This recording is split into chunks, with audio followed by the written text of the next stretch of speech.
یہ تھے بلبل رضا جو اپنے خوبصورت کلام سے سرفراز کر رہے تھے شہزادہ حضور امین ملت حضرت العلامہ حضرت علامہ مولانا سلیمان رضا خان صاحب قبلہ تشریف فرما ہے اور حضرت کا اب بیان ہونے والا ہے.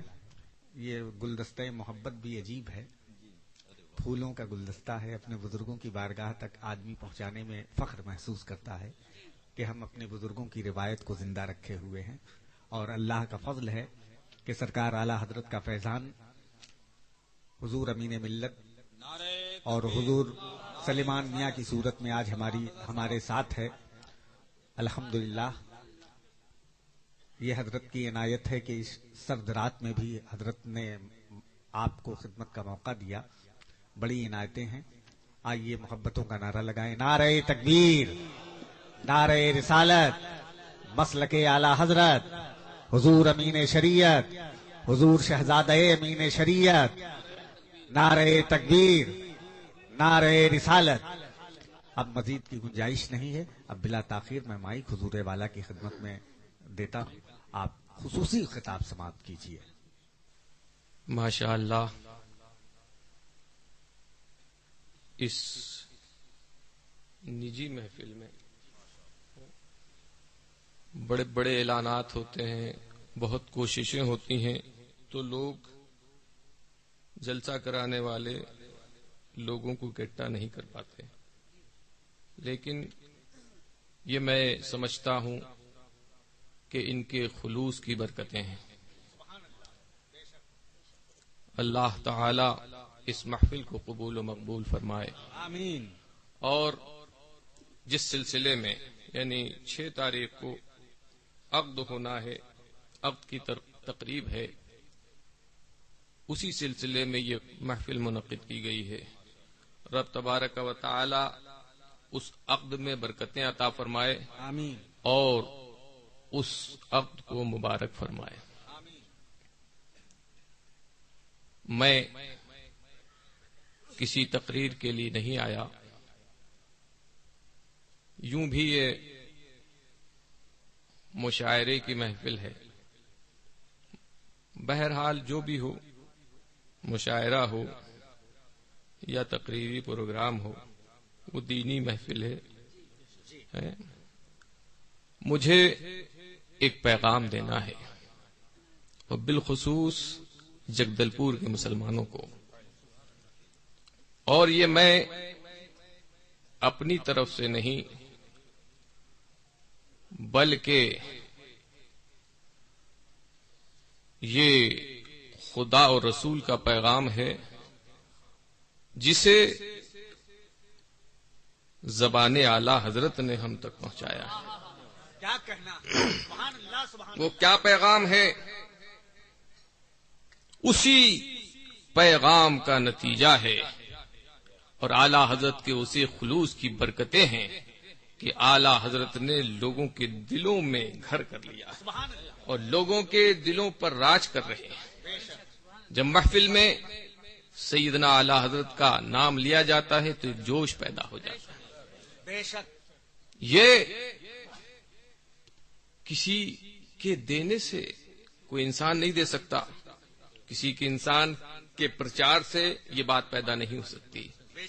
یہ من جانب اللہ ہوتا ہے. اور جب اللہ اپنے کسی بندے کو محبوب بنا لے، اب کوئی اس سے بیر پالے تو یہ اس کی آخرت کی خرابی ہے. رب تبارک و تعالی ہمیں سچے اور اللہ کے محبوب بندوں کی محبت ہمارے دلوں میں پیدا فرمائے اور ان کی عداوت سے بچائے. آمین. تو سیدنا اعلی حضرت نے کیا پیغام دیا؟ دشمن احمد پہ شدت کیجئے، کیا کہنا، دشمن احمد پہ شدت کیجئے، ارے ملحدوں کی کیا مروت کیجئے، حق ہے. اور کیجئے چرچا انہی کا صبح و شام. لوگ کہتے نا کہ وہابی کا تذکرہ مت کرو، ان کا تذکرہ چھوڑ دو، ان کی بات مت کرو، انہیں برا نہ کہو، مگر سنو اعلی حضرت کا پیغام کیا ہے. چھیڑیے ہر بات میں، ذکر ان کا چھیڑیے ہر بات میں، ذکر ان کا چھیڑیے ہر بات میں، چھیڑنا شیطان کا عادت کیجئے، چھیڑنا شیطان کا عادت کیجئے، اور مثل فارس زلزلے ہوں نجد میں، مثل فارس زلزلے ہوں نجد میں، ذکر آیات ولادت کیجئے، ذکر آیات ولادت کیجئے۔ اور یہاں ایک معاملہ ہوا ہے، کان کھول کر سن لیجئے آپ، یہ میں اپنی بات نہیں کہہ رہا، یہ پیغام ہے خدا اور رسول کا، یہ حکم شریعت ہے کہ کسی بد مذہب بے دین کی نماز جنازہ اگر اس کی بدعقیدگی اس پر ظاہر ہے اور جان بوجھ کر اس نے پڑھی تو وہ اپنے ایمان کی خیر منائے۔ اب اس پر تجدید ایمان، تجدید نکاح اور تجدید بیعت لازم ہے، اور اگر اس نے توبہ نہیں کری اور یوں ہی مر گیا تو اس کی بھی نماز جنازہ نہیں۔ یہ میں نہیں کہہ رہا، یہ حکم شریعت ہے، کہیں سے کسی دارالافتاء سے اس کا حکم آپ منگا سکتے ہیں۔ تو جن لوگوں نے ایسا کیا ہے ان پر لازم ہے کہ حکم شریعت کا احترام کرتے ہوئے اور آخرت کی خیر مناتے ہوئے توبہ کریں، اور اعلانیہ توبہ ہو لوگوں کے سامنے، کیونکہ اعلانیہ گناہ کیا ہے، گناہ جب اعلان کے ساتھ ہو تو اس کی توبہ بھی اعلانیہ ہونا چاہیے۔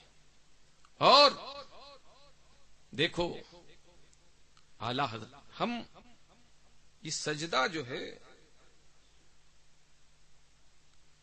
سجدہ تعبدی، یعنی عبادت کی نیت سے کسی کو سجدہ کرنا، یہ کفر ہے، اور سجدہ تعظیمی بھی ہماری شریعت میں حرام ہے۔ لیکن ادب بارگاہ رسول کا تو سب سے بڑھ کر، اب وہاں ہماری نگاہیں نیچی ہو جائیں، یہ حکم شریعت ہے، یہ ادب کا حصہ ہے، گردن خم ہو جائے یہ ادب ہے۔ لیکن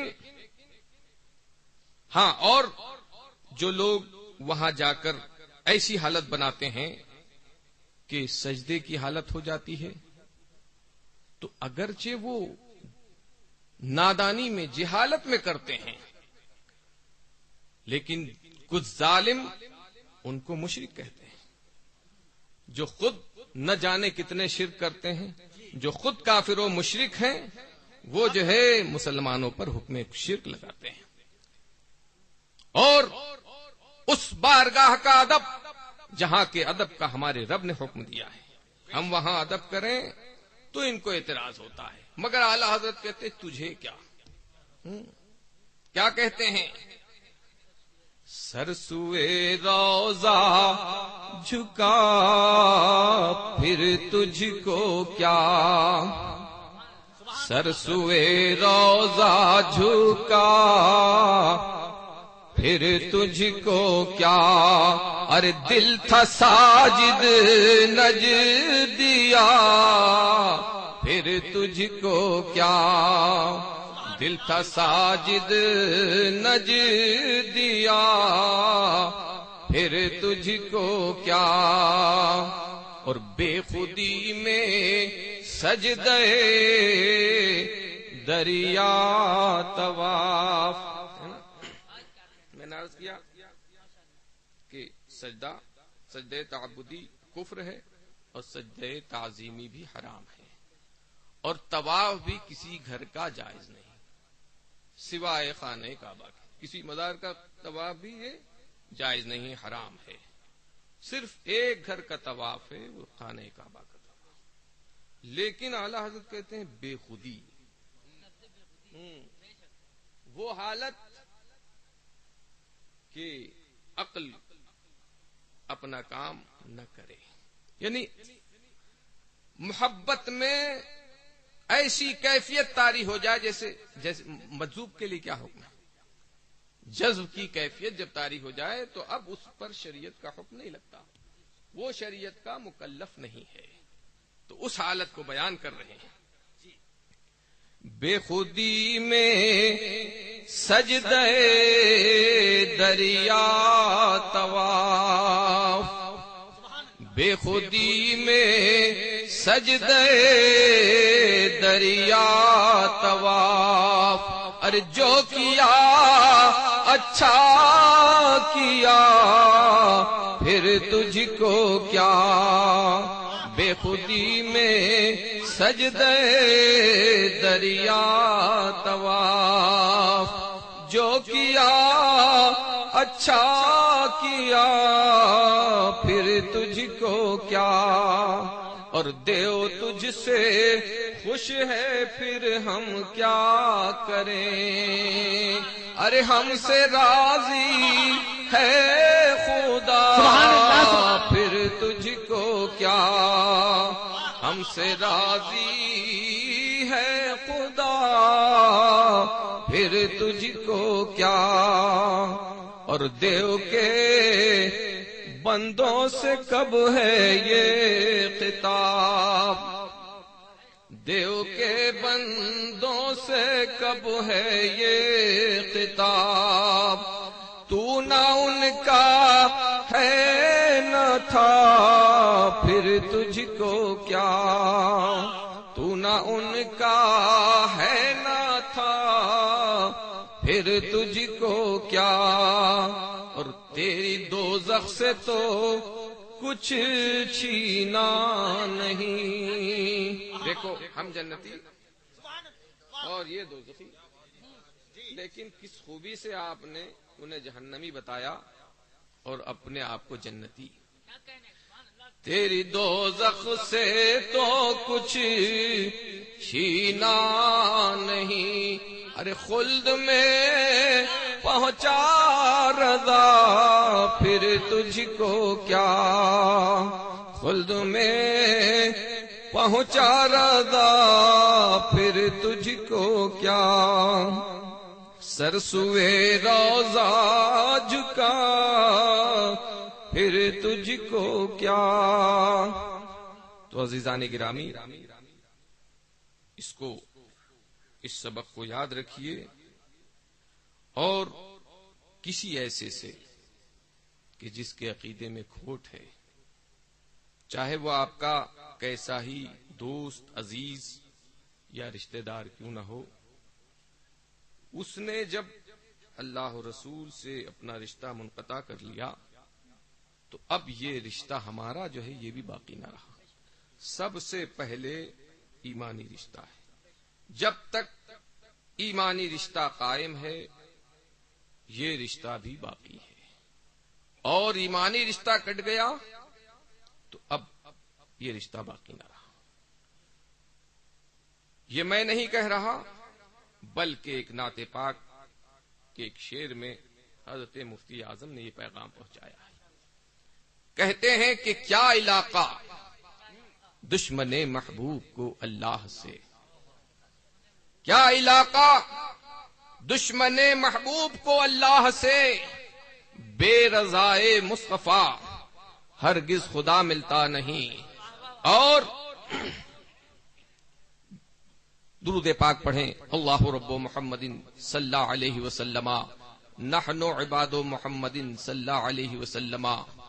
ان کے دشمن سے کبھی ان کا گدا ملتا نہیں، ان کے دشمن سے کبھی ان کا گدا ملتا نہیں۔ بہرحال بات یہ ہے کہ جب تک ایمانی رشتہ باقی ہے، یہ ہمارے بزرگوں کی پوری آپ تاریخ پڑھتے چلے جائیے، جنگ بدر کو دیکھو، جنگ احد میں دیکھو، ارے یہ کون تھے؟ آپس میں رشتہ داریاں تھیں۔ باپ رسول پاک کے ہمراہ ہیں اور بیٹا دشمنوں کے ساتھ ہے۔ کون؟ جو افضل البشر ہے، افضل البشر بعد الانبیاء، انبیاء کے بعد سب سے بہترین انسان ابو بکر رضی اللہ تعالی، وہ رسول اللہ کے ہمراہ، اور ان کے بیٹے حضرت عبد الرحمن جو اس وقت تک ایمان نہ لائے تھے، دشمن کی فوج میں تھے. جب ایمان لے آئے تو والد گرامی کی بارگاہ میں عرض کیا کہ ابا جان، کئی مرتبہ آپ میری تلوار کی زد میں آئے، لیکن میں نے جو ہے باپ کے رشتے کا لحاظ کیا. تو آپ نے ارشاد فرمایا، اے عبد الرحمن سن، وہ تیرے کفر کی کمزوری تھی. میں یہ نہ دیکھتا کہ تیرا رشتہ مجھ سے کیا ہے، بلکہ میں یہ دیکھتا کہ تیرا رشتہ خدا اور رسول سے کیسا ہے. میں تیری رعایت نہ کرتا. حضرت ابو عبیدہ بن جراح رضی اللہ تعالی عنہ جو ایسے ہیں کہ ان مبارک لوگوں میں سے ہیں کہ جن کو اللہ کے رسول نے دنیا میں جنت کی خوشخبری سنائی. اس 10 مبارک ناموں میں آپ بھی ہیں. انہوں نے اپنے باپ جراح کا قتل کیا. تو یہ بزرگوں کی روش، یہ بزرگوں کا طریقہ بتا رہا ہے، اور یہی اخلاق ہے. آپ اخلاق کی دہائی دیتے ہیں، کیا آپ کا معاذ اللہ اخلاق ان سے بڑھ کر ہے؟ ہرگز نہیں ہو سکتا.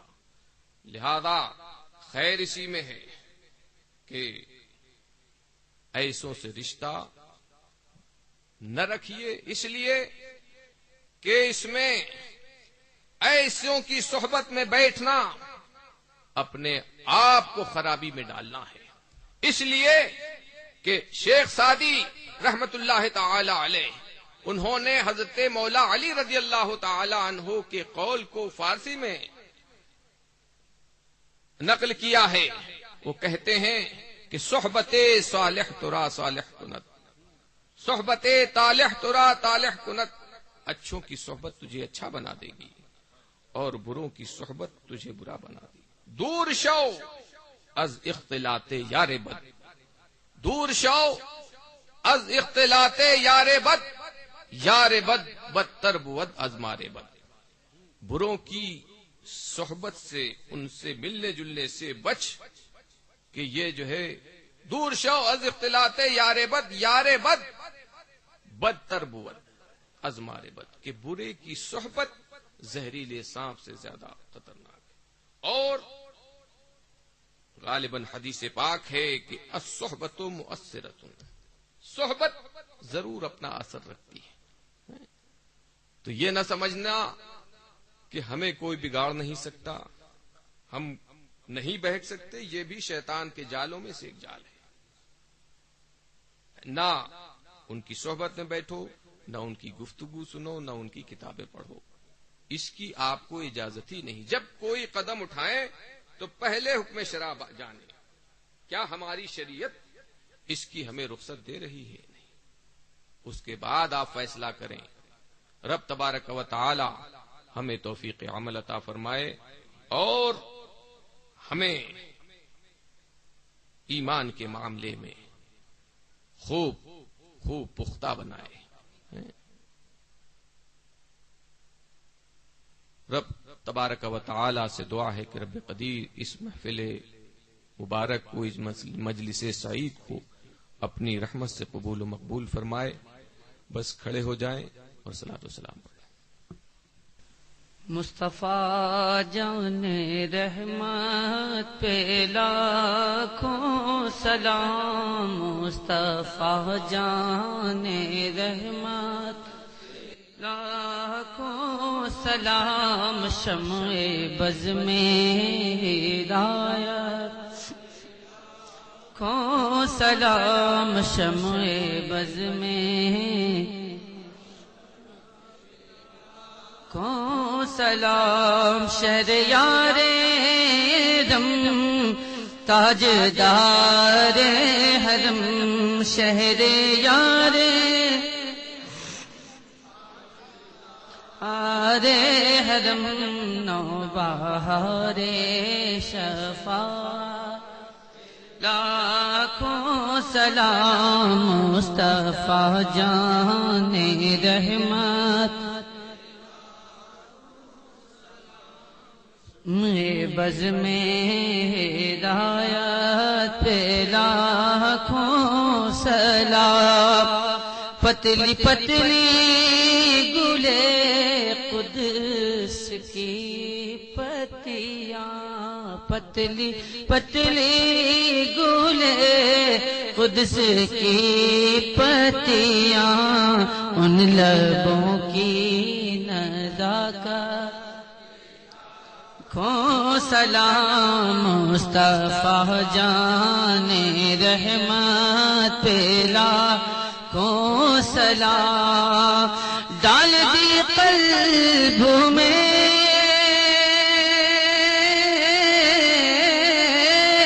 عظمت مصطفیٰ ڈال دی قلب میں عظمت مصطفیٰ سیدی اعلی حضرت لاکھوں سلام مصطفیٰ جانے